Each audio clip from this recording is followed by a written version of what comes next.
السلام عليكم، واش راكم لاباس طيبين منورين؟ الحمد لله بخير. سيدي وسيداتي محدد اسونسيال ديال الموت عليكم. اليوم راح نعاود لكم طريقة مضاعفة الزبدة او تكثيف الزبدة. نسحقوا الزبدة بزاف في لي صابليو الكاطو تاعنا. نسحقوا الزيت، نسحقوا الحليب، نسحقوا باطا زبدة 500 غرام، نسحقوا مغرف صغيرة ملح، ونسحقوا مغرف خل.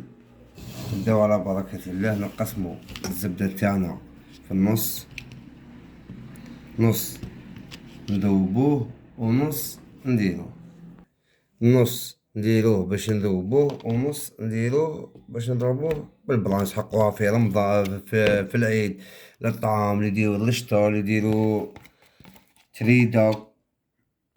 النص اللي درناه في كاسرونة نحطوه فوق النار يذوب. من بعد بالباطا تاع الزبدة هذيك نعبروها زيت ونعبروها حليب.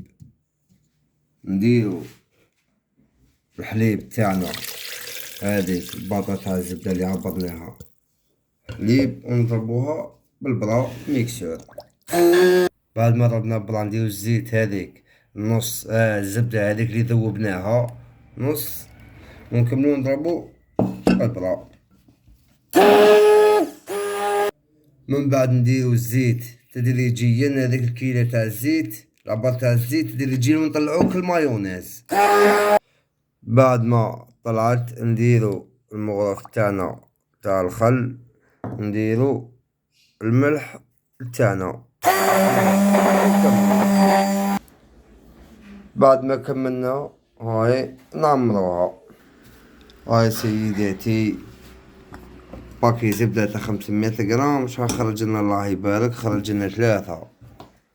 هاي نغطيوها ونديروها في الكونجيلاتور، ومن الكونجيلاتور تجبدي خدمي ورديها الكونجيلاتور. هي تكفيف الزبدة، ولا مضاعفة الزبدة تحقيها في العيد، في الطعام تحقيها، في لي صابلي تحقيها، في كلش. هما اللي كنديرلكم بيها صابلي. وديرو جامو ابوني وحركة الاكسبلور. هي دوك تزيد تجمد تولي بطبع. ديرو جامو ابوني وحركة الاكسبلور ونموت عليكم.